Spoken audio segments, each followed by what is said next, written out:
Oke. Coba ini teman-teman perhatikan. Di sini saya share mengenai uji F. Ini adalah F-tabel. Teman-teman bisa cari di Google banyak. Namun teman-teman lihat di taraf signifikansinya karena di sini untuk probabilitasnya beda-beda. Di 1%, di 0,025 atau 0,01 atau 0,1. Ini saya pakai yang 5%, di 0,05. Bagaimana cara menentukan apakah hipotesis itu diterima atau ditolak dengan cara membandingkan nilai F hitung dengan nilai F tabel. Kalau nilai F hitung tadi didapatkan dari rumus, dari perhitungan. Kalau F tabel kita melihat dari nilai tabel ini. Yang harus teman-teman perhatikan adalah jumlah sampel yang digunakan oleh teman-teman berapa sampel. Kemudian jumlah variabel yang digunakan berapa variabel. DF untuk pembilang, ini DF penyebut. DF penyebut adalah jumlah sampel atau jumlah populasi yang digunakan, jumlah data yang digunakan. DF untuk pembilang ini adalah jumlah tadi jumlah variabel prediktor. Jumlah variabel prediktor dikurangi 1. Kalau kita misalkan pada nilai probabilitas 5% atau 0,05 dengan menggunakan variabel misalnya 30 di sini N30. Kemudian jumlah variabel X yang digunakan misalnya 5. Dari rumus tadi adalah M-1. Maka jumlah variabel X 5 berarti dikurangi 1 berarti 4. Titik pertemuannya antara jumlah variabel M-1 dengan nilai N berapa? Di sini pada probabilitas 5% atau 0,05 ditemukan nilai 2,69. Nah, nilai titik pertemuan ini nanti dibandingkan dengan nilai F hitung. Jika nilai F hitung lebih besar daripada F tabel, maka tadi hipotesis 0 diterima. Dan hipotesis alternatif ditolak. Akan tetapi jika sebaliknya, nilai F hitung lebih kecil daripada nilai F tabel, maka H0 ditolak. Oke?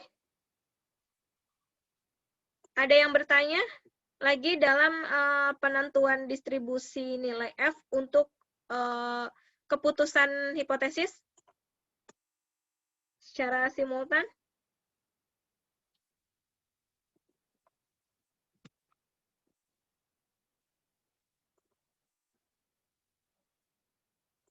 Jelas tidak?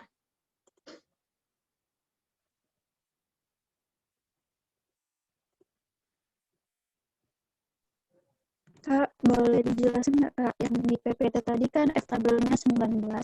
Nah, itu gimana Kak dapatnya 19? Oke.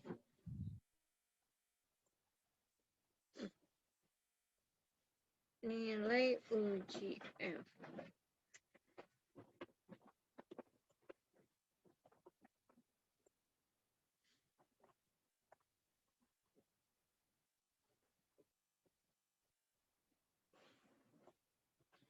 Nilai angkanya yang di slide pertama ya.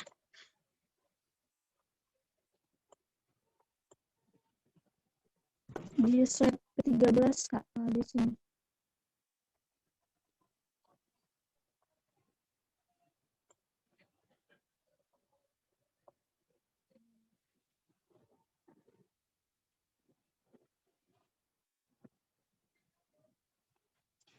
Di slide 13.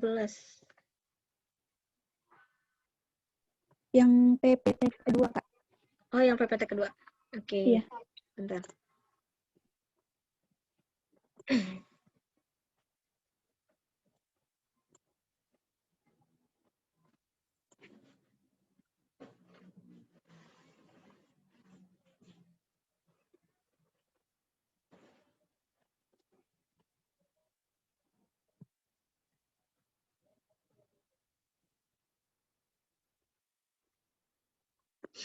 Nilainya 19 yang mana?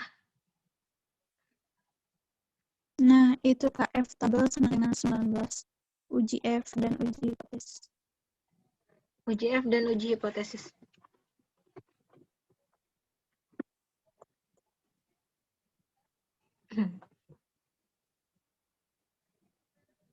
Yang ini? Kak, iya. Ya, oke. Misalnya di sini pada uji F pada 2 prediktor dan 5 sampel. Ini sampelnya kecil ya. F1, maaf ini harusnya ada ini dalam kurung. F1 min 0,05. 0,05 ini adalah prediktor probabilitas yang digunakan. Kemudian 2 ini adalah prediktor. 5 ini adalah jumlah sampel. Dikurangi prediktor. Dikurangi 1 sesuai rumus. Ini M, ini min 1. Kemudian di sini F0,95. Ini adalah tingkat kepercayaannya pada 95%. Karena menggunakan probabilitas 0,05. Kemudian kita mencari pada 2 prediktor dan pada 2 prediktor dan di sini 5 dikurangi 2 dikurangi 1. Kemudian di sini hasilnya adalah F tabel 19. Kita cari dengan menggunakan F tabel, kita diperoleh F tabel 19.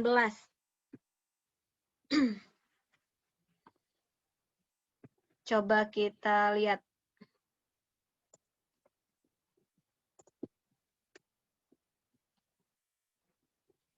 Nih, N-nya 5. N-nya 5. Rumusnya M min N min 1. N min M min 1. Untuk ini pembilangnya. M5. N5 dikurangi prediktornya 4. Dikurangi bentar. Takutnya ada kesalahan di ini. N min M min 1.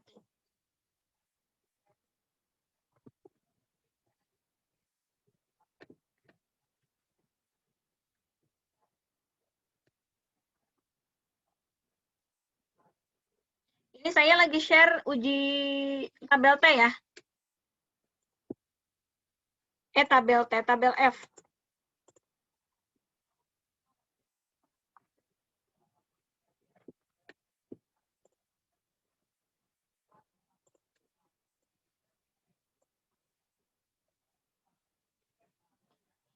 Ini kalau N-nya 5, prediktornya 2.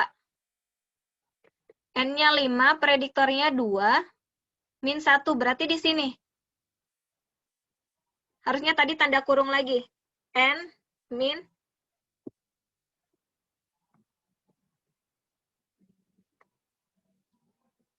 N-nya 5, M min 1, prediktor dikurangi 1, jumlah prediktornya 2, dikurangi 1, berarti 1 di sini. 6,61. Nilai F hitungnya, tadi kan yang di PowerPoint itu dilihatnya hanya contoh, tapi tidak menggunakan perhitungan ya. Misalnya kalau tadi misalnya ditemukan bahwa T tabel adalah 19, karena semakin kecil nilai N dan semakin kecil nilai N, artinya semakin sedikit sampel, nilai F akan semakin besar.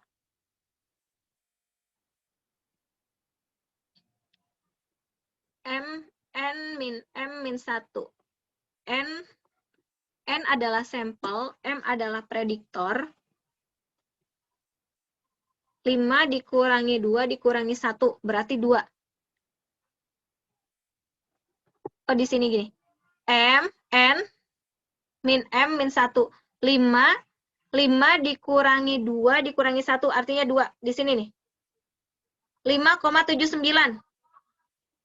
5,79. Artinya, jika nantinya nilai F hitungnya lebih besar dari 5,79, maka hipotesis 0 diterima. Kalau tadi, misalnya nilai F tabel itu nilainya 19. Kita harus bandingkan dulu berapa nilai F hitungnya. Kalau di sini 2 dikurangi 2, ini 19. Nih, yang ini 19.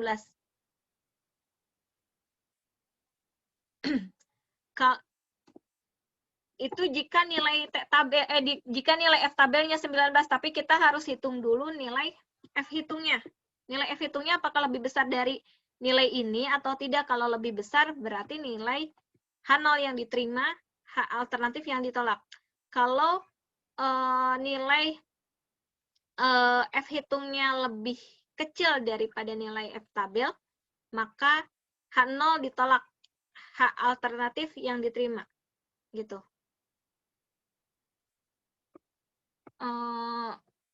Paham nggak sampai sini? Gimana tadi Kak yang 19-nya itu? Nah, apa bedanya sama yang 5,79 yang Kakak bilang tadi Kak? Berarti ada perbedaan F tabelnya atau bagaimana Kak? Kalau sesuai dengan rumus yang ini, nah, bentar. Kalau menggunakan rumus yang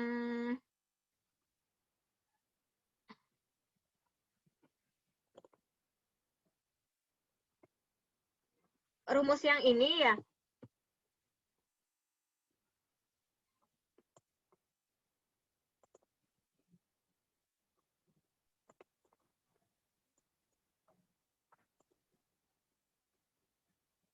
kalau menggunakan rumus yang ini kan kalau satu ini dari ini. Kalau menggunakan rumus ini, R kuadrat. Nilai R kuadratnya itu tadi berapa? Kita lihat dulu nilai R kuadrat. Kalau di sebelumnya kan nilai R kuadratnya di misalnya nilai R kuadratnya 1 atau 100%. Nilai R kuadratnya 1. Kemudian M min N min 1. N min M min 1 itu berapa? Kemudian yang bawahnya berapa? Nilai itu adalah untuk melihat F hitung. Ini untuk melihat F hitung, tapi kalau untuk melihat F tabel di sini. Mencari F tabel rumusnya yang ini. Bukan yang ini. Dan saya keliru lagi berarti. Untuk mencari F tabel, melihatnya yang ini. Rumusnya di sini untuk mencari F tabel, F1 min alfa, 1 min alfa yang digunakan kan 5%. Berarti untuk tingkat kepercayaan 95. Ini nih. 1 min alfa. 0, jadi 0,995.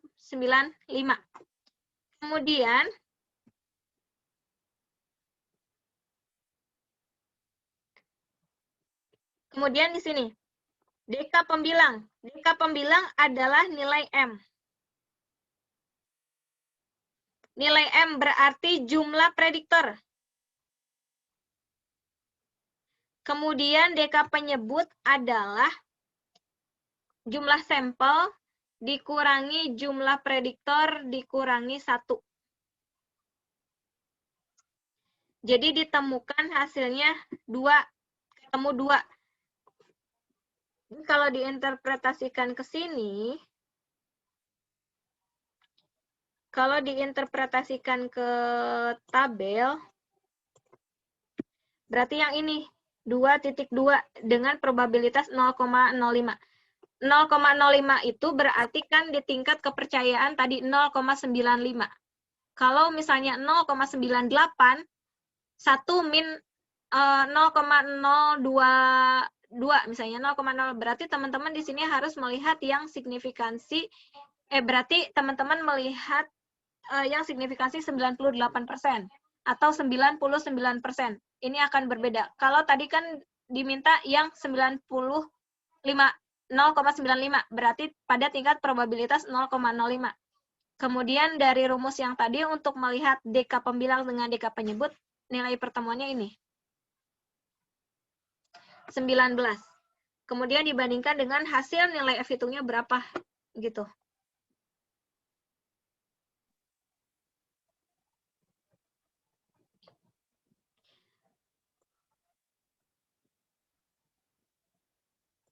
Oke, ada yang ditanyakan lagi?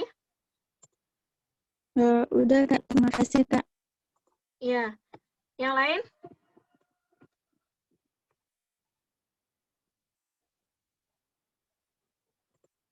Kalau enggak kita lanjut ke ini, ke uji T. Kita lanjut ke uji T.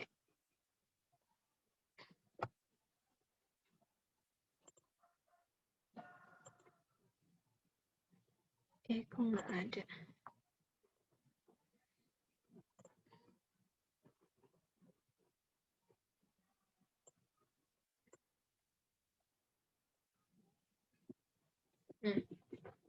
Kelihatan?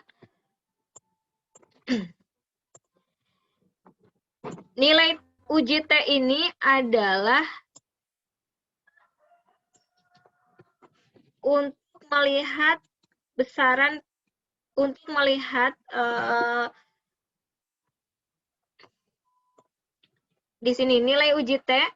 Uji T merupakan salah satu uji hipotesis dalam regresi linear sederhana maupun linear berganda. Tapi untuk linear sederhana biasanya uji T, uji T dan uji F digunakan juga. Cuma untuk linear sederhana biasanya asumsi-asumsi uji OLS tidak digunakan. Ini uji T merupakan salah satu uji hipotesis penelitian yang baik dalam regresi linear sederhana maupun regresi linear berganda. Kemudian T statistik, T-nya kecil ya, jangan besar. T statistik digunakan untuk menduga parameter dengan sampel kecil adalah N30 maupun sampel besar N di atas 30. Fungsi uji T adalah untuk menguji apakah variabel independen atau variabel bebas atau variabel X secara parsial masing-masing memiliki pengaruh terhadap variabel dependen. Artinya, kalau tadi uji F melihat secara bersama-sama variabel X, kalau uji T melihat secara parsial masing-masing satu variabel. Variabel X1 terhadap Y, variabel X2 terhadap Y, variabel X3 terhadap Y. Kalau tadi uji F, variabel X1, X2, X3 secara bersama-sama terhadap nilai Y. Kalau uji T melihat satu-satu variabel terhadap uji Y. Itu perbedaannya.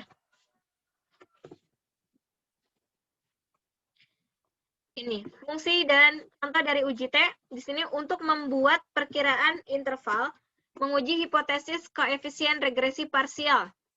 Di sini, untuk fungsi yang kedua, menguji hipotesis koefisien regresi secara individu atau satu-satu atau parsial. Maka di sini contoh hipotesis bahwa pendapatan nasional X2 tidak mempengaruhi pengeluaran konsumsi jika X3 kontan. Dengan alternatif ada pengaruh. Dan pergunakan taraf signifikansi 5%. Maka pemecahannya adalah di sini hipotesisnya H0 sama dengan B2.3 sama dengan 0, H1-nya B1 12.3 tidak sama dengan 0. Artinya ini ada pengaruh, ini tidak ada pengaruh.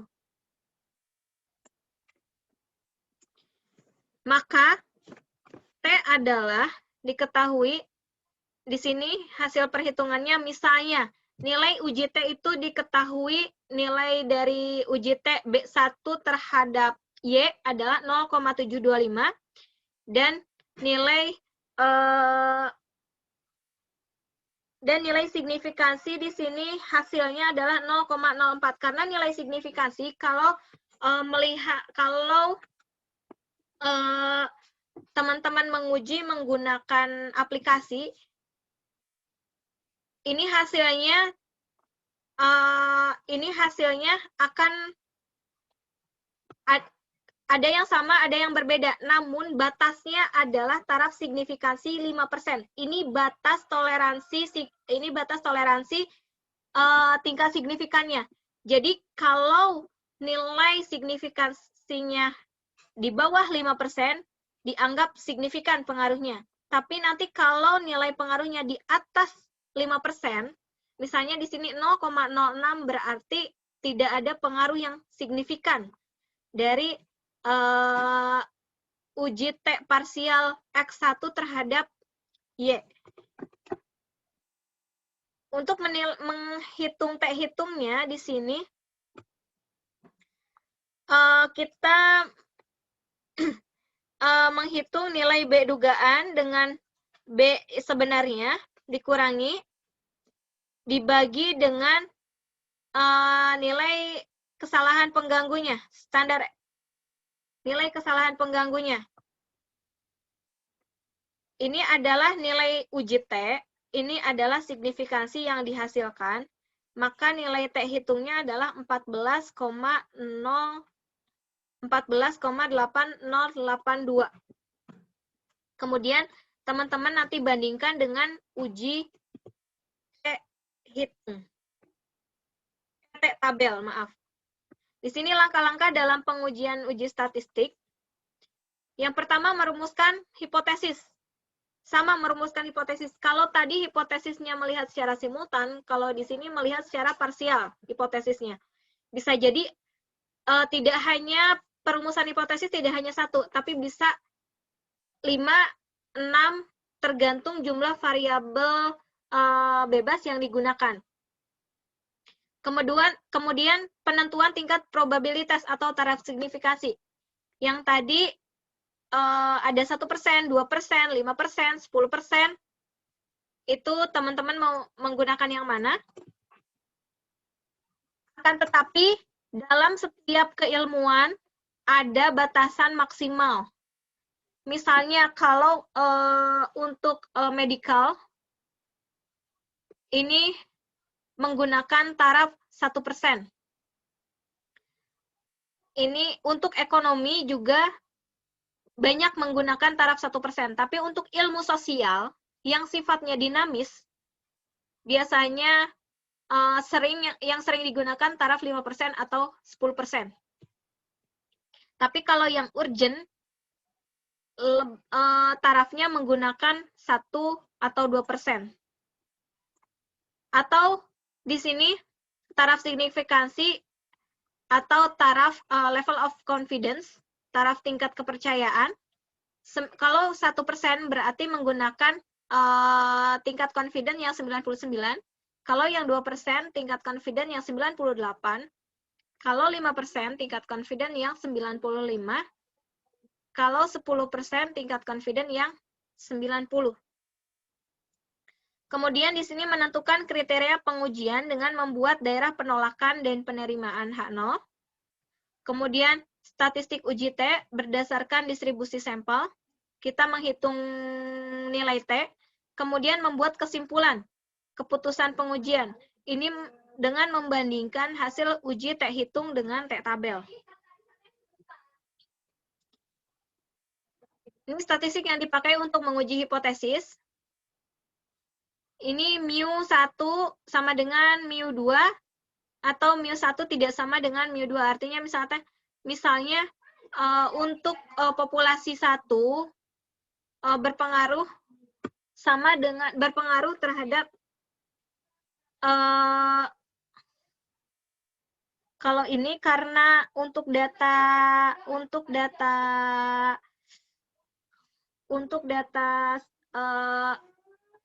ordinal biasanya menggunakan fungsi ini.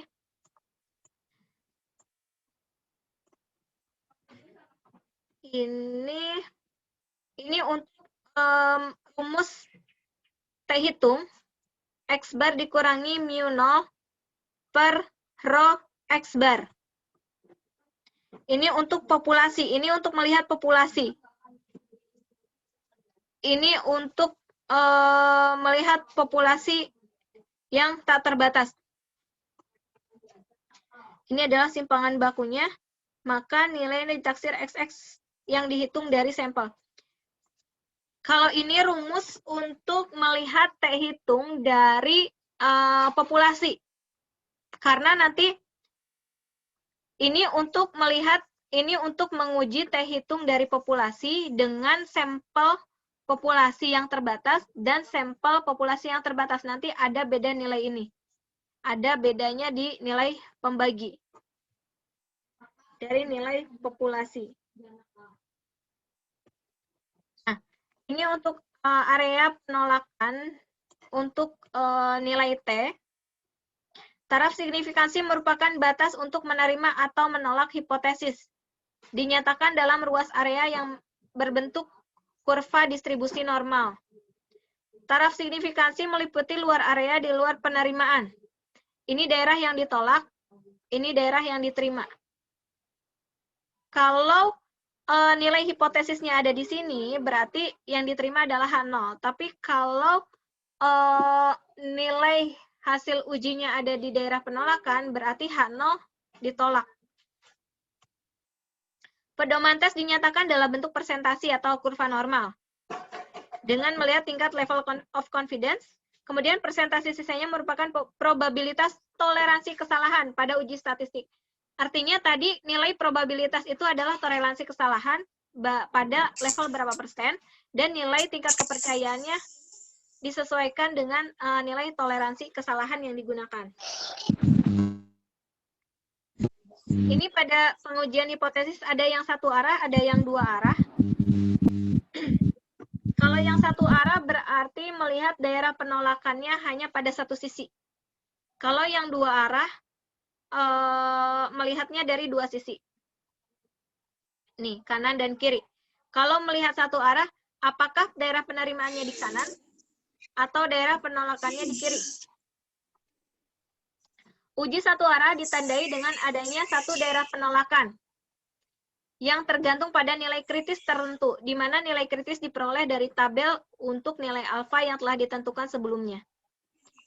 Jika uji dua arah, ditandai dengan adanya dua area penolakan yang tergantung pada nilai kritis, nilai alfa tertentu, di mana nilai kritis diperoleh dari tabel untuk nilai alfa yang telah ditentukan.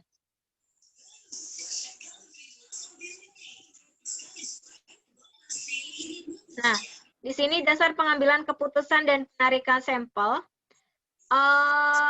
Untuk keputusan dan penarikan kesimpulan untuk nilai uji T, cara bacanya sama dengan uji F tadi. Pertama, dilihat dari nilai signifikansi. Yang kedua, bisa dilihat dari nilai uji T. Kalau dilihat dari nilai signifikansi, jika nilai signifikansi lebih kecil dari nilai alfa, nilai alfanya teman-teman tadi pakai yang 5%, 10%, 1%, 2%, maka jika lebih kecil dari nilai alfa tingkat signifikansinya, maka ada pengaruh antara variabel X dengan variabel Y. Dan sebaliknya, jika nilai signifikansinya kurang dari nilai alfa, maka tidak ada pengaruh antara variabel X dan variabel Y. Kemudian, kalau melihat dari nilai T hitung, jika nilai T hitung lebih besar daripada T tabel, maka ada pengaruh antara variabel X dan variabel Y. Dan jika nilai T hitung lebih kecil daripada T tabel, maka tidak ada pengaruh antara variabel X dan variabel Y. Di sini misalnya di area pada gambar ini area positif, ini area yang tidak ada pengaruh. Jadi jika nilai T hitung di sini 0,08, sedangkan nilai T tabelnya 2,26. Kalau tadi T hitung lebih besar daripada T tabel, kalau T hitung lebih kecil daripada T tabel, maka hasil hipotesis nolnya ditolak. Maka di sini adalah area penolakannya. Kalau digambarkan dalam bentuk kurva.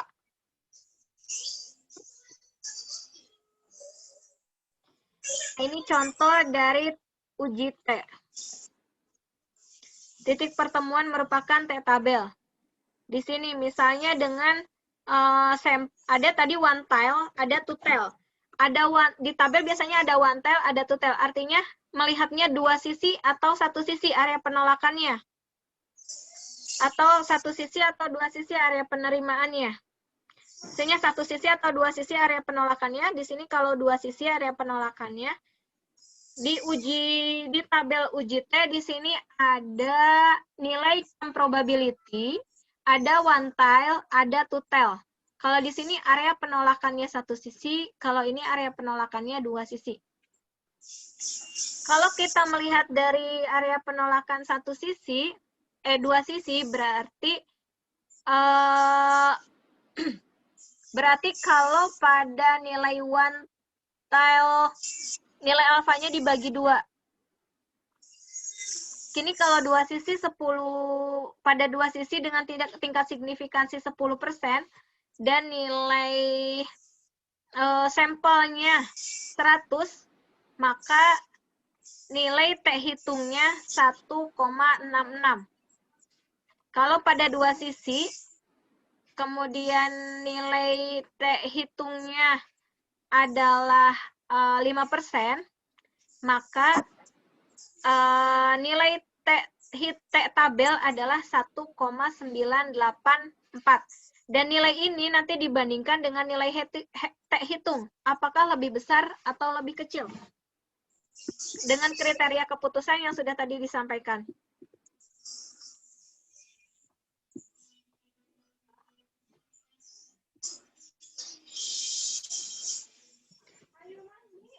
Nah, ini kalau misalnya menggunakan hasil uji pengolahan uji T dari SPSS. Di sini adalah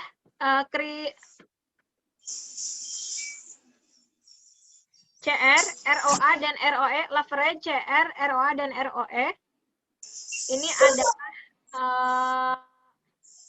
nilai T masing-masing variabel. Nilai T masing-masing variabel. Dengan dependen variabelnya di sini adalah beta. Kita melihat, menganalisis apakah nilai T ini lebih kecil atau lebih besar daripada uji T. Kita lihat. Kemudian nilai signifikansinya dilihat. Kalau misalnya kita menggunakan level 1%, berarti ini tidak signifikan. Ini tidak signifikan, tidak signifikan, tidak signifikan. Kalau melihat probabilitasnya pada, maaf, ini signifikan. Yang pertama signifikan. Kalau melihat probabilitasnya yang pada level 5%, yang ini signifikan, yang ini signifikan, yang ini tidak, yang ini tidak.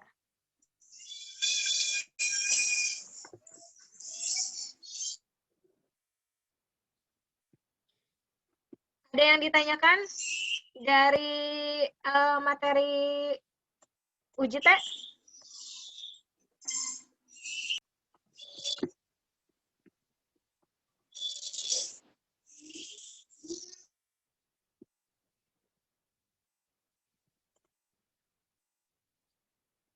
Silakan.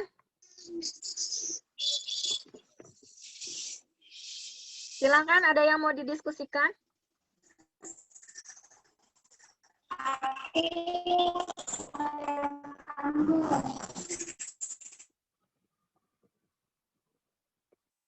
Ya.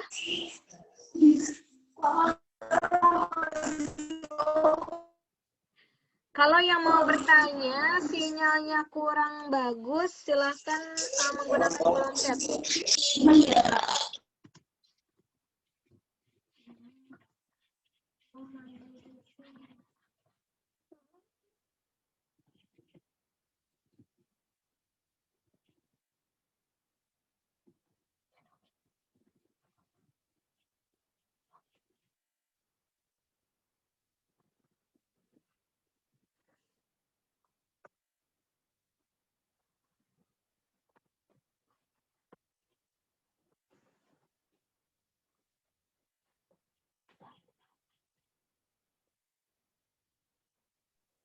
Silakan, ada yang mau bertanya? Kak, Diskusi. izin. Ya, silakan. Yang di slide ketiga tadi itu kan T hitungnya B12.3 dikurang B12.3. Yang B besarnya itu bernilai 0 atau bagaimana? Yang di slide ketiga. Iya, Kak.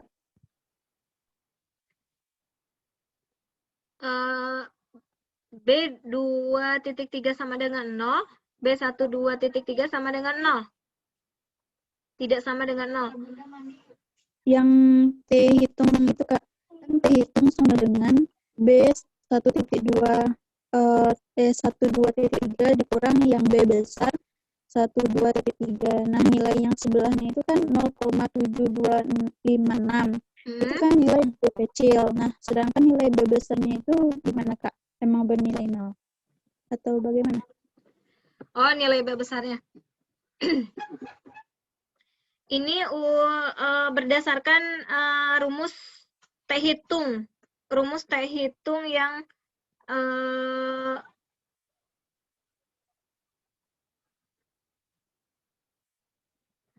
kalau ini adalah hasil dari hasil pengurangan dari B1.2.3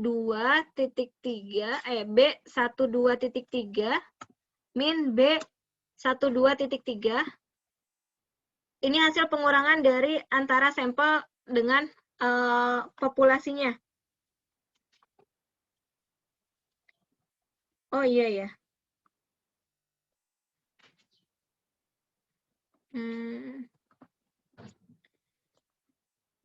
Coba nanti saya cek lagi. Ini untuk rumusan mencari nilai T hitung. Kalau ini 0,7256 adalah hasil dari pengurangan B12.3 dikurangi B12.3. Ini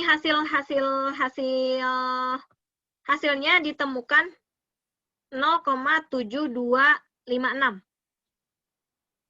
Untuk nilai ya? Ya berarti hasilnya, Kak. Berarti udah diketahui. Iya. Baik, Karena terima kasih, Kak. tidak ada contoh soal sebelumnya. Nanti coba saya cek lagi. Pokoknya hasilnya untuk menghitung T hitung, rumusnya seperti ini. Ini hasil angkanya dibagi dengan nilai SB ini, kesalahan pengganggu. Maka ditemukan nilai T hitung 14,8082 dan nanti dibandingkan dengan nilai T tabel. Baik, Kak. Terima kasih, Kak. Oke.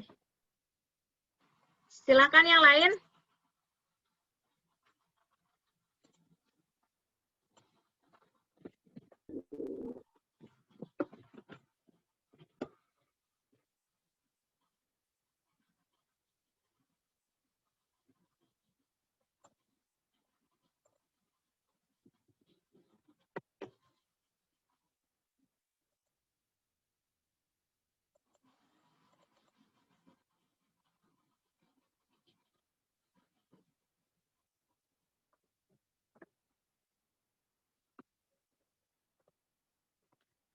Silakan kalau ada yang belum paham, baik dari materi hari ini atau materi yang sebelum-sebelumnya, silakan didiskusikan di sini.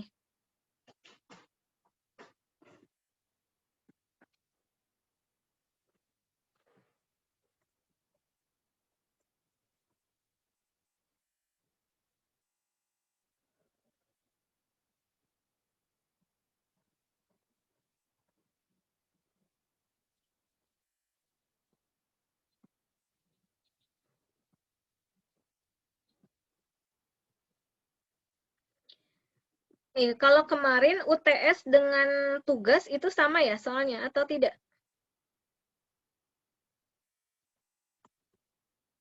Soalnya tuh nggak sama, cuman caranya tuh sama persis, Kak. Iya. Hampir mirip ya? Sama semua sih, Kak, caranya. Iya, oke.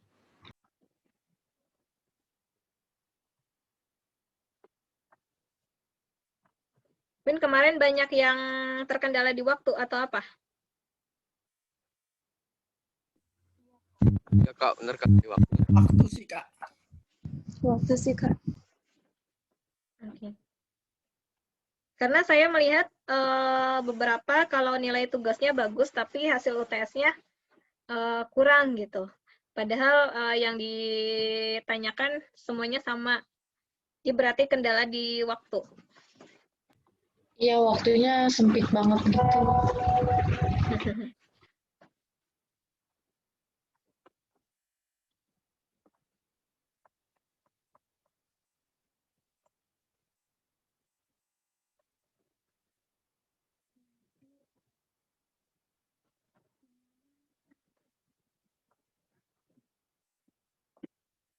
Silakan, ada yang mau ditanyakan lagi? Waktunya masih panjang.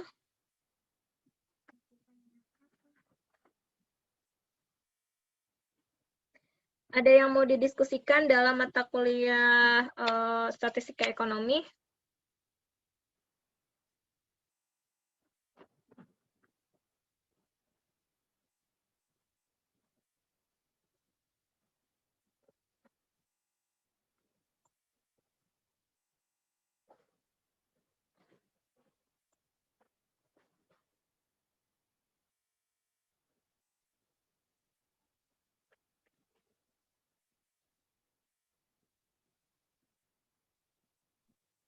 Oh, Kak, Ya. boleh minta rekamannya nggak, Kak, nanti, Kak? Rekamannya tapi tidak full. Iya, nggak apa, Kak. Ya.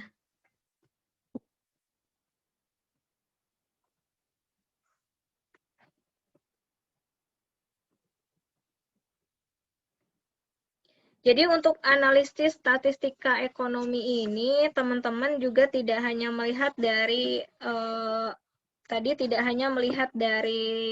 statistika, tapi teman-teman juga harus memahami teori ekonomi dan memahami rules statistikanya seperti apa. Misalnya di sini regresi linear berganda itu salah satu tools, salah satu metode analisis. Salah satu metode analisis di mana tujuannya adalah untuk memprediksi, untuk memperkirakan, melihat berdasarkan melihat pengaruh dari variabel X terhadap Y. Kemudian dari metode regresi linear berganda ini yang harus teman-teman perhatikan adalah jenis data, kemudian jumlah sampel, itu harus diperhatikan karena tiap metode analisis atau tool analisis yang digunakan nanti bisa jadi ada perbedaan untuk cara pengambilan sampelnya seperti apa. Apakah sampel yang digunakan bisa semua sampel dianalisis menggunakan regresi linear berganda atau tidak gitu. Dari jenis data, dari sisi jenis data, dari jumlah sampel itu ada kriteria-kriteria awal yang harus dipenuhi kalau dari sisi statistik. Kemudian rule dari regresi linear berganda itu harus seperti apa? Yang pertama tadi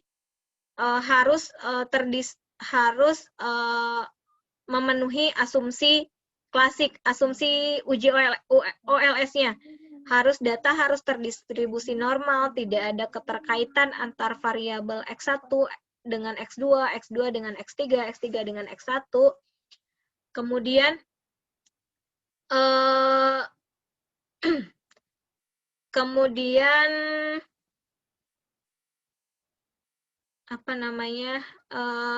kemudian tidak garis yang ditarik itu sebaran titik-titiknya tidak membuat pola-pola tertentu, artinya data tadi harus terdistribusi normal.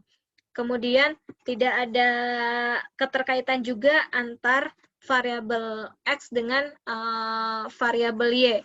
Nanti ada nilai-nilai yang harus dipenuhi. Kalau syarat-syarat itu tidak dipenuhi, biasanya nanti akan ada masalah pada metode analisis berganda sehingga tidak menjadi penduga yang baik dari model yang digunakan atau variabel-variabel yang digunakan. Pasti nanti ada masalah. Mungkin nanti teman-teman akan lebih jelas kalau by case, analisisnya by case dengan teori ekonomi yang sesuai. Misalnya dari yang kemarin hasil dari tugas. Dari hasil tugas itu kan pendapatan nasional dengan pengeluaran ya.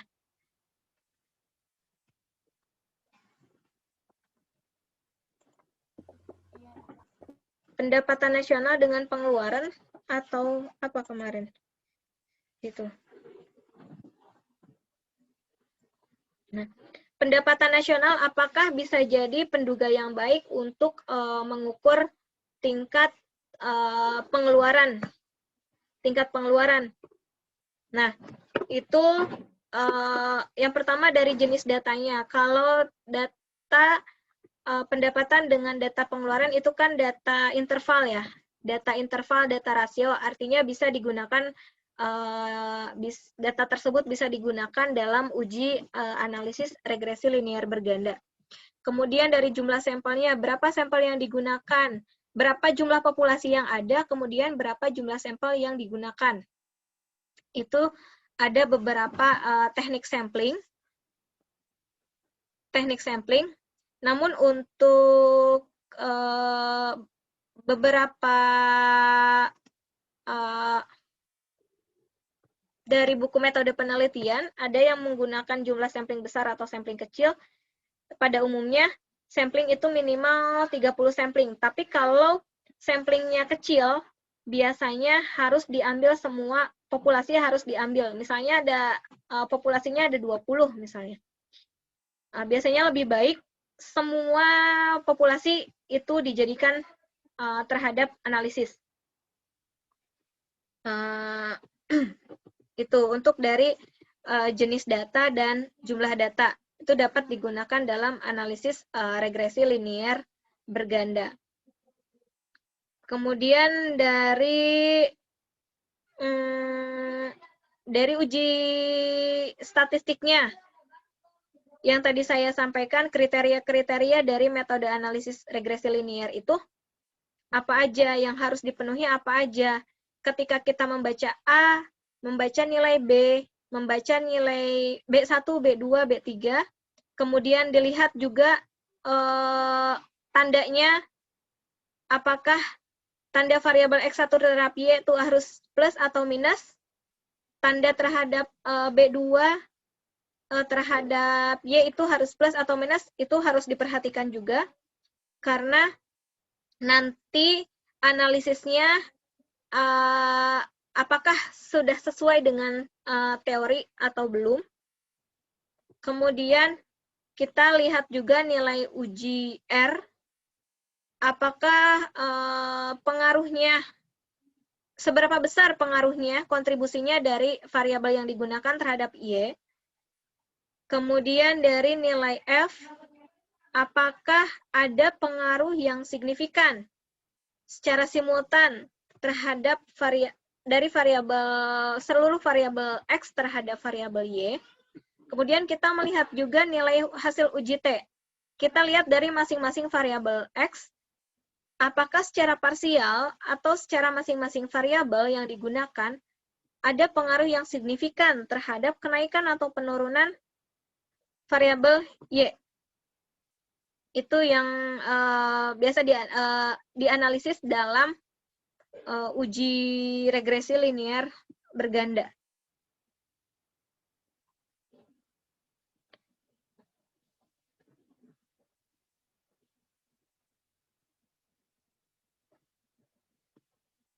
Silakan, ada yang ditanyakan?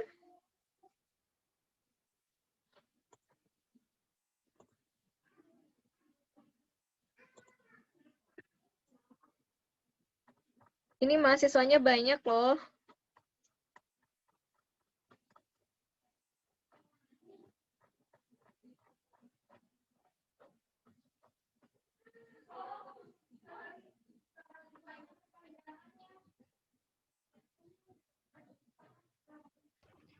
Kakak mau nanya, Iya.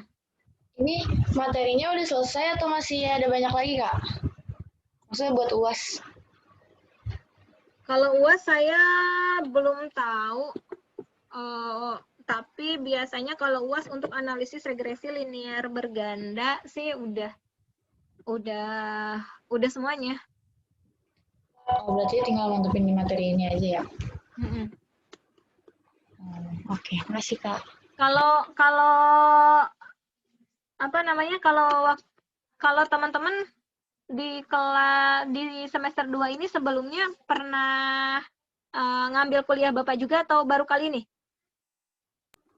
Baru kali ini, Kak. Oh, baru kali ini, baru pertama Iya. ini. Statik 1. Ini statistik 1 apa statistik ekonomi lanjutan? Statistik 1, Kak. Oh, statistik 1. Oke.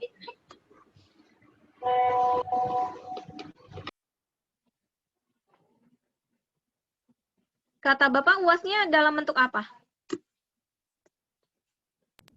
Belum ada. Kemarin sih Bapaknya belum bilang kayak gimana-gimananya, cuman kayak besok kita bahas materi buat UAS gitu doang. Oh, iya, berarti untuk UAS regresi linear berganda kayaknya. Oke.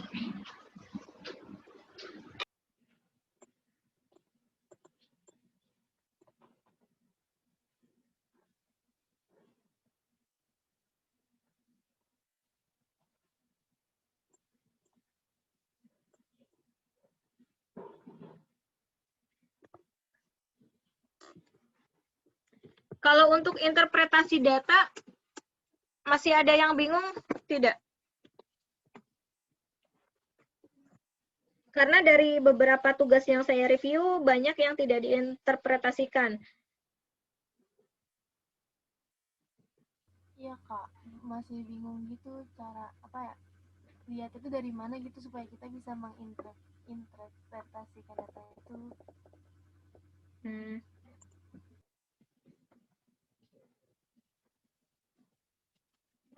Kalau masalah interpretasi data, kita dilihat, kan kita sudah menghitung tuh nilai A, nilai B1, nilai B2. Itu masing-masing diinterpretasikan dari berdasarkan teori ekonomi. Atau ya berdasarkan model ekonomi yang dibuat sebelumnya. Jadi misalnya kalau A sama dengan Y sama dengan 0,05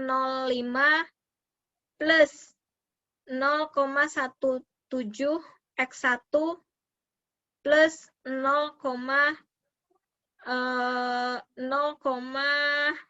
misalnya 0,51 X2 misalnya. Nah, itu masing-masing diinterpretasikan terhadap perubahan kontribusi perubahan nilai X terhadap Y. Artinya kalau menginterpretasikan nilai A gimana? Kalau menginterpretasikan nilai A itu, nilai A adalah nilai konstan. Jadi,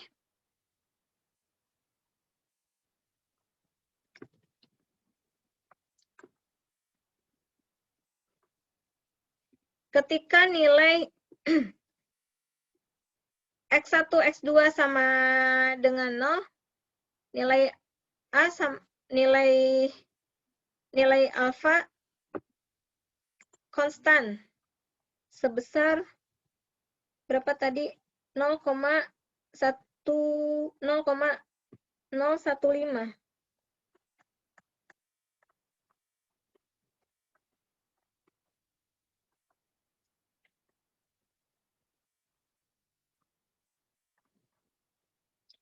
Jika nilai A sama nilai B1, B2, misalnya X1, X2 sama dengan 0, maka nilai A sebesar 0,015. Jadi untuk interpretasi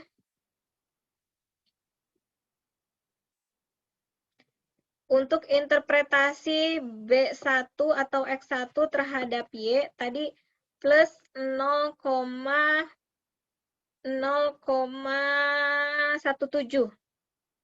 Jadi, jika X naik satu satuan, maka Y akan berubah naik sebesar 0,17. Jadi kontribusi X terhadap kenaikan atau penurunan Y sebesar 0,17. Tanda plus ini berarti nilainya linear. Artinya jika X naik, Y akan naik. Jika X turun, Y akan turun. Gitu. Kemudian untuk X2 tadi 0,51 misalnya. Jadi jika X1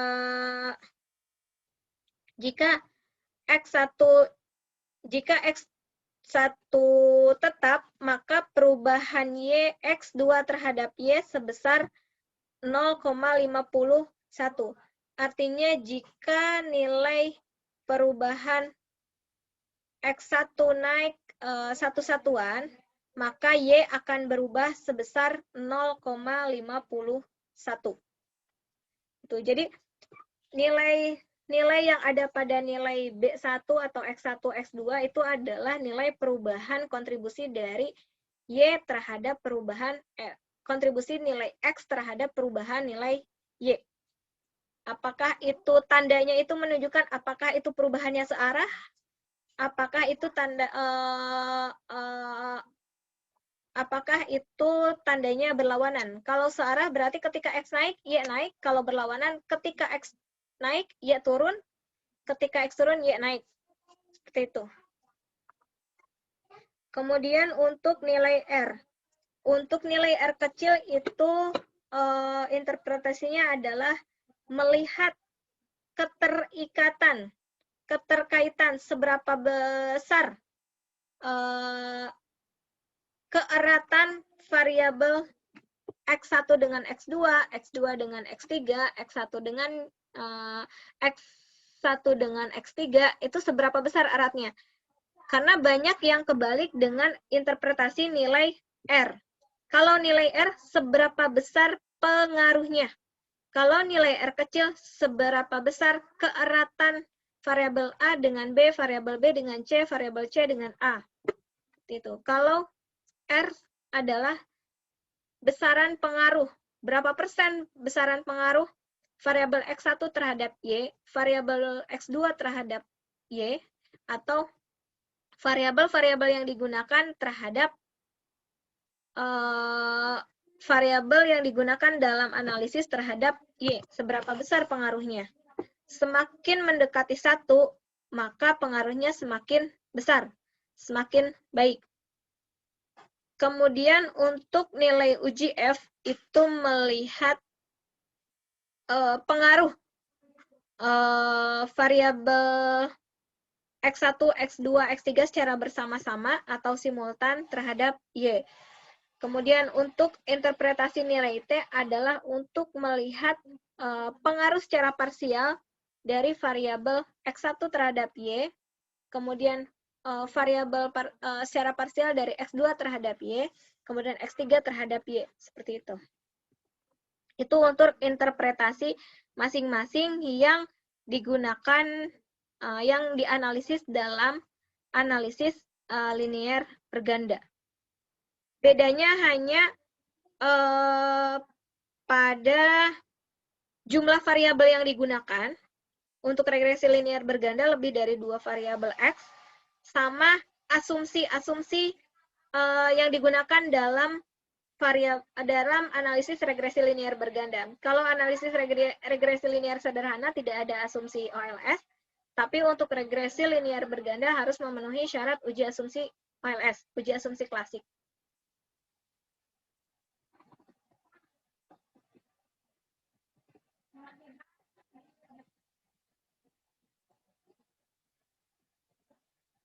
Silakan, ada yang ditanyakan?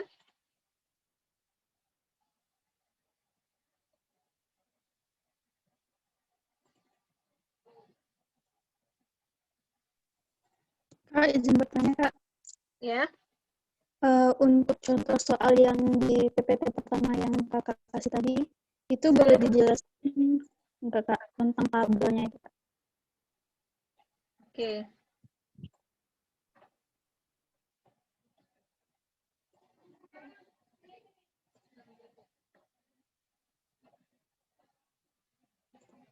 Bentar.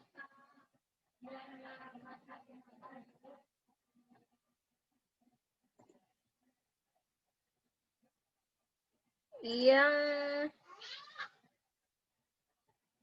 pertama dulu.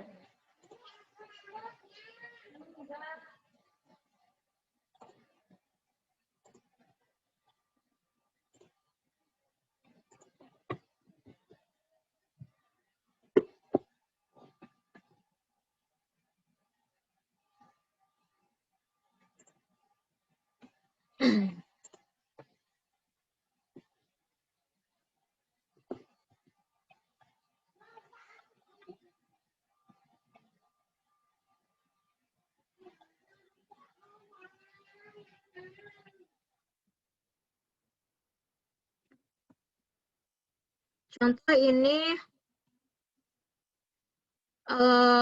pada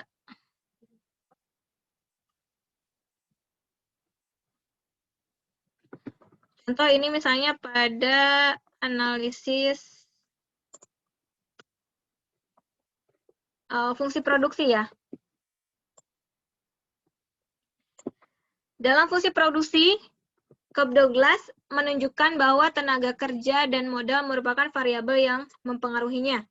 Berikut data produksi dari tenaga kerja dan modal yang ditunjukkan oleh PT XYZ dalam kurun waktu 15 bulan terakhir. Ini nilai ini produksinya, data untuk produksi, ini X1 adalah, atau X2 di sini adalah data jumlah tenaga kerja, dan X3 jumlah modal yang digunakan dalam proses produksi. Nah, dari teori yang digunakan, teman-teman menerjemahkan ke dalam fungsi awal yang nantinya akan dibuat hipotesis. Fungsi produksinya Y sama dengan BO plus B1 X1 atau B2 X2 plus B3 X3. Kalau ini langsung di-learn, hanya bedanya menambahkan kode learn pada X2 dan kode learn pada X3. Ini ada rumusnya, artinya kalau kita melenkan nilai itu berarti karena ada gangguan-gangguan yang tidak memenuhi syarat uji asumsi klasik biasanya. Ada masalah-masalah yang terjadi dalam proses analisis olah data, pada proses olah data, dan analisisnya belum memenuhi syarat, sehingga harus ada alternatif untuk melenkan data. Nah, ini misalnya secara umum hasilnya ditemukan seperti ini yang sudah sesuai dengan tabel penolong, dibantu tabel penolong, kemudian dimasukkan dalam rumus. Nah, diketahui di sini dari model ekonominya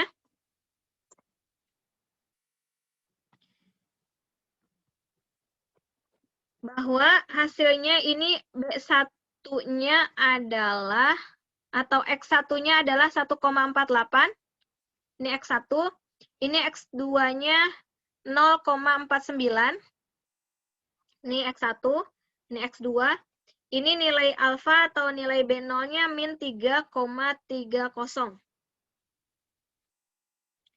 Artinya, kalau misalnya tenaga kerja semakin besar, harusnya hasil produksi semakin besar atau semakin kecil? Besar, Kak. Besar. Berarti kontribusi tenaga kerja terhadap produksi tandanya plus ya. Nah, sekarang modal. Semakin besar modal, harusnya produksi itu semakin naik atau semakin turun? Naik. Naik. Naik. Oke. Di sini tandanya plus juga. Nah, artinya di sini ini adalah nilai intercept. Jadi ketika nilai X1, X2, 0, nilai N ini tetap ya. Nilainya 0, min 0,301. Ini udah, nilai ini tidak diganggu. Nah, di sini interpretasi dari nilai ini, jadi ketika jumlah tenaga kerja naik satu satuan, maka nilai produksi akan naik sebesar 1,4876. Oke? Kemudian yang ini tandanya sama ya. Ketika tenaga kerja naik, maka produksi juga akan ikut naik. Kenaikannya berapa? Dari kontribusi tenaga kerja 1,4876. Oke. Kemudian untuk modal tadi, ketika modal semakin besar, maka produksi juga akan semakin banyak. Maka ketika modal naik satu satuan, ini tandanya plus, naik satu satuan, maka nilai produksi juga akan ikut naik sebesar 0,4925. Oke, tandanya sama di sini, sesuai dengan teori. Oke? Ada yang ditanyakan sampai sini untuk interpretasi nilai alfa B1, B2? Atau alfa X1, X2, B0, B1, B2? Yang sering, ya, silakan. Yang min 0,30110 itu gimana, Kak? Kalau min 0, itu nilai intercept, artinya nilai konstannya ketika X1, X2 sama dengan 0, nilai konstannya sekian. 0, min 0,3010. Ini interpretasinya, ketika X1, X2 tetap, maka nilai intercept, nilai intercept dianggap konstan sebesar min 0,3010. Gitu. Yang sering teman-teman lupa itu adalah ini, tanda ini nih. Tanda pada nilai X1 atau X2 atau X3 dan seterusnya. Misalnya, ketika hasil analisis hasilnya minus. Ketika hasil perhitungan hasilnya minus, tapi teman-teman menerjemahkan itu plus. Jadi nilai ini harus sesuai dengan ini teori ekonomi yang teman-teman buat. Nah, ini kan model ekonomi sebelumnya, oh tandanya ini harus plus. Ini 2 ini harus plus. Nah, berarti ketika tanda ini jadi minus, berarti kan tidak sesuai. Berarti ada masalah. Gitu. Yang kadang-kadang ketika menerjemahkannya, menginterpretasikannya salah, kemudian melihat padahal di sini plus. Padahal hasilnya misalnya minus, tapi teman-teman tetap di sini plus. Karena tidak melihat tanda. Jadi fungsinya tanda ini itu untuk interpretasi apakah terjadi kenaikan atau penurunan dari kontribusi masing-masing variabel ini terhadap nilai Y. Gitu.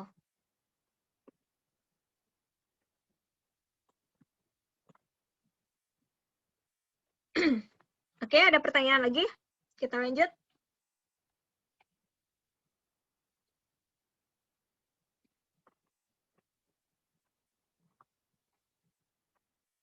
Nah, ini untuk nilai error.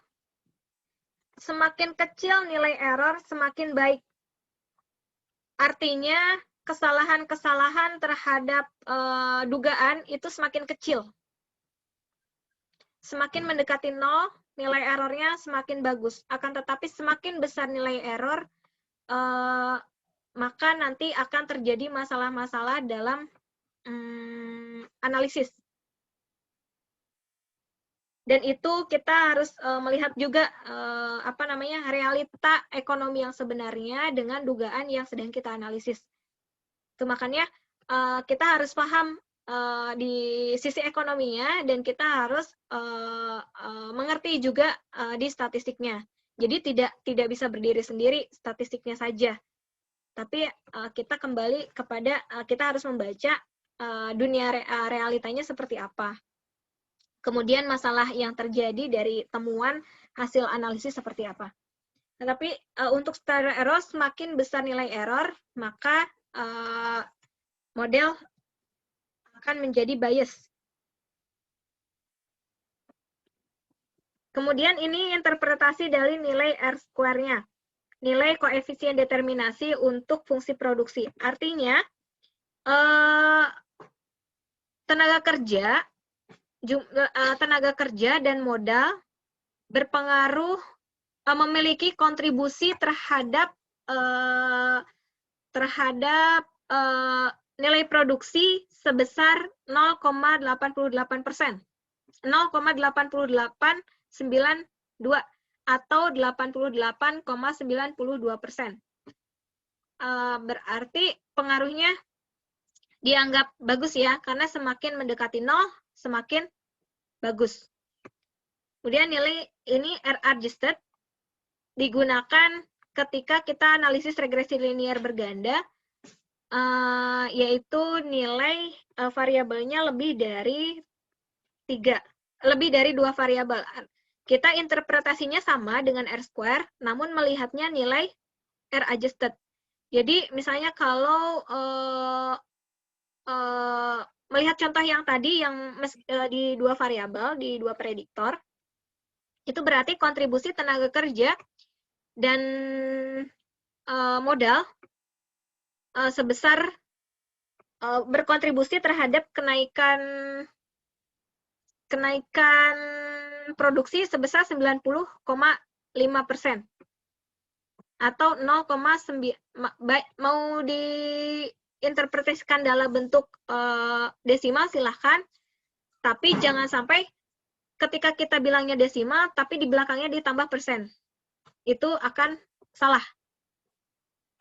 Kalau kita dibentuk dalam bentuk persen berarti 90,5 atau 90,50, tapi kalau dalam bentuk desimal 0,9050, jangan ditambah persen di belakang karena akan salah. Nah, ini interpretasinya juga di sini ada. Jika X2 naik satu satuan, nih, maka Y dugaan akan naik sebesar 1,5. Ini dibulatkan ke atas. Jika X3 tetap. Kemudian jika X3 atau modal naik satu satuan, maka Y dugaan output produksi akan naik sebesar 0,49 kali lipat. Atau ya 0,49 kali atau 0,5 kalau mau dibulatkan. Jika X2 dianggap tetap. Nah, kalau di sini misalnya ada X4, X5, berarti di sini X3, X4, X5 dianggap tetap. Nah, kalau yang ini berarti X1, X3, X2, X4, X5 tetap. Gitu. Ini interpretasinya tadi sama, artinya besaran pengaruh atau sumbangan dari X2 terhadap variasi naik turunnya Y sebesar 90,5%. Atau sisanya 9,50% dipengaruhi oleh faktor lain di luar penelitian.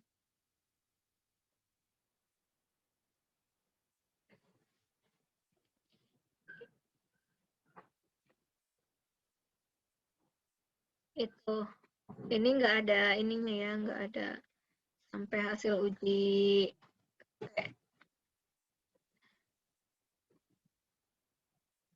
Nah, ini dari fungsi produksi, kemudian menganalisis hasil-hasil angka nilai A, nilai B1, B2, nilai standar error, dan nilai R.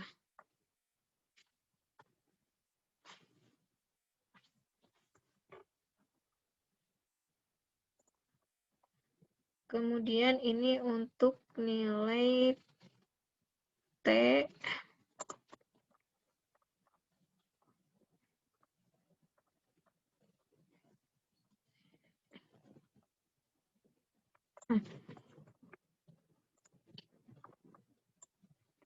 Ini juga sebenarnya sama interpretasinya. Ini dua prediktor, cuma ini nggak ada kasusnya apa. Interpretasinya sebenarnya sama. Misalnya kalau menggunakan fungsi teori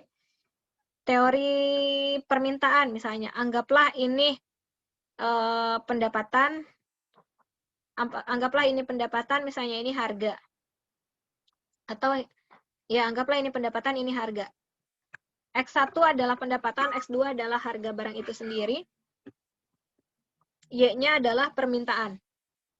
Jadi interpretasinya ketika pendapatan naik satu satuan, maka nilai permintaan akan naik sebesar 1,14 kali. Ketika X2 dianggap tetap. Kemudian ketika harga turun, karena ini tandanya minus. Berarti di sini ini ada perbedaan nih antara fungsi berdasarkan teori dengan hasil misalnya. Teman-teman harus cek lagi apakah harga itu punya pengaruhnya positif atau negatif terhadap permintaan. Karena ada pengaruh yang bisa positif, bisa negatif. Ada yang harus positif, ada yang harus hanya negatif gitu. Misalnya ini ada perbedaan. Jadi ketika interpretasinya jangan kenaikan lagi, berarti penurunan. Ketika harga turun satu satuan, maka permintaan akan ikut turun sebesar 0,71. Apakah itu secara teori ekonomi sesuai atau tidak? Seperti itu. Kalau harga turun, permintaan akan turun. Tuh. Kemudian ini nilai alfa, nilai interceptnya, nilai konstannya. Ketika X1, X2 0, maka nilai alfa, nilai konstan sebesar 4,49.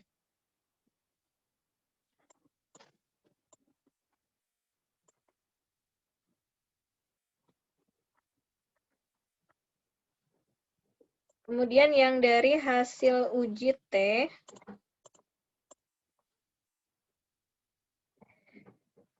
ini waktunya udah mepet.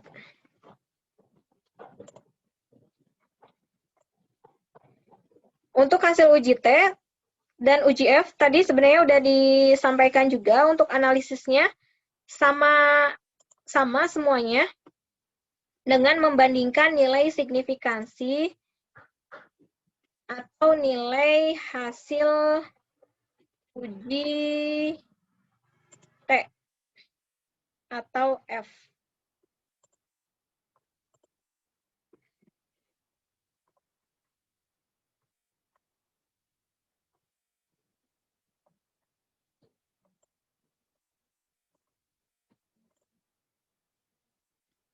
Nah, misalnya di sini kan ini nilai T hitungnya adalah 3,317. Kemudian nilai CR, nilai T hitungnya min 2,134. Nah, untuk nilai T, kalau ada tanda minus, itu dianggapnya plus. Karena untuk uji T adalah harga mutlak. Harga mutlak. Sehingga kalau ada minus, itu tidak dianggap. Semuanya dianggap plus. Nah, nilai-nilai ini nanti dibandingkan dengan hasil uji, dengan hasil T tabel. Ini adalah T hitung, nanti dibandingkan dengan T tabel. Caranya tadi sesuai yang sudah disampaikan. Udah kejawab?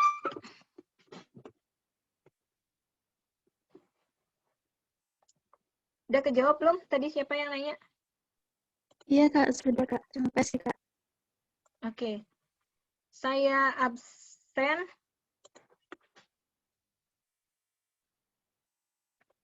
Muhimah? Muhimah ada? Muhammad Fadlia Sidiki? Rahmawati? Hamzah ya? Siapa? Hadir, Bu. Hadir. Rahma ada. Hamzah hadir. Getar sabda? Muhimah hadir, Bu.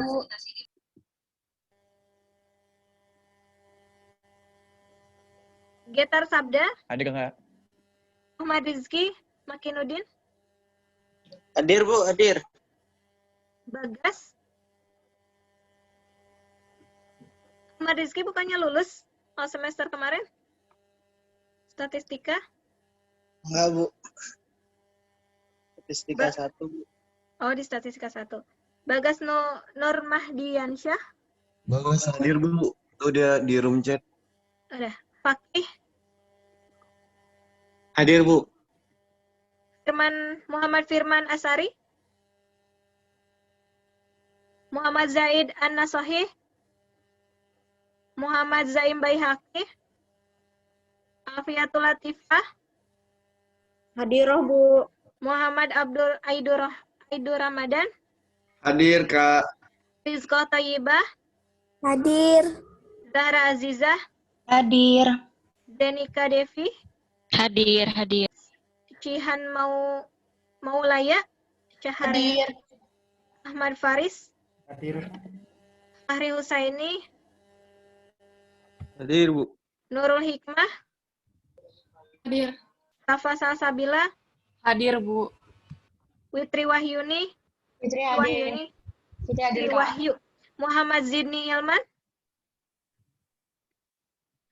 Firda Aulia? Hadir.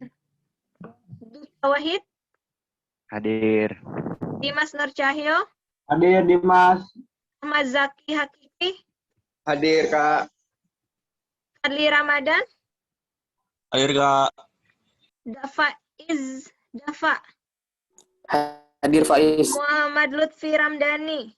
Hadir. Ponco Arya Nugroho? Fadia Laila? Hadiah hadir, Bu. Fajrul Falah? Hadir, Kak. Fitriani Zahra? Hadir, Bu. Farhan Al-Hafiz? Hadir, Kak. Hasna Hamidatul Haq? Hadir. Hashim Muhammad?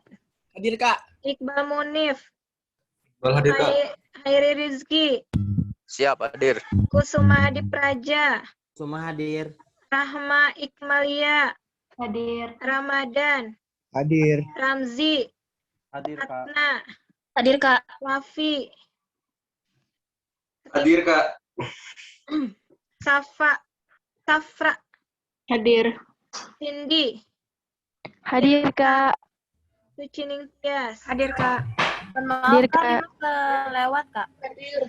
Ada Rima, Kak. Siapa? Rima, Kak. Oke. Rima Juliani udah. Oke, Fauzan Al-Hafiz? Muhammad Ilham Muadi? Humaira Syarifatuddiniyah? Diar Al-Arif? Dirar hadir, Bu. Hadir, Kak. Diar, iya maaf, Hadir, Dirar. Selfie Maulida? Sultan Ahmad? Nurul Ilmiah? Rizky Ramadan? Sultan Ahmad hadir, Bu. Sultan Ahmad, Bu. Oke. Ibrahim? Hadir. Umi Haniatul Khairiyah? Hadir, Kak. Afidatul Hadir. Azizah? Hadir, Kak. Aziza, Hadir, Kak. Berry, Hadir, Kak. Dafarik, Hadir, Kak. Denny Ramadan, Denny hadir, Kak. Dinda, ya, Hadir, Kak. Muhammad Fakih Farhansyah, Hadir, Esa, Kak. Samsul Arifin, Hadir, Kak. Joni Rudianto, Hadir, Kak. Desnabila, Najwa Fariha, Najwa hadir, Kak. Salsabila Rezki, Ahmad Rifatah, Adila Afiani, Hadir, Kak. Afifah Rizki, Hadir. Aisatul Hapsah, Hadir. Lady Aufa, Hadir. Mara Husnia Zulfa, Husnia hadir, Kak. Mara Agustina, Hadir, Mira Kusumaningsih, Muhammad Ruli, Muhammad Faras, Hadir, Kak. Muhammad Fauzi, Muhammad Hadir, Kak. Fauzi. Oscar. Oscar ada? Muhammad Raihan, Hadir, Kak. Muhammad Rifki, Hadir, Kak.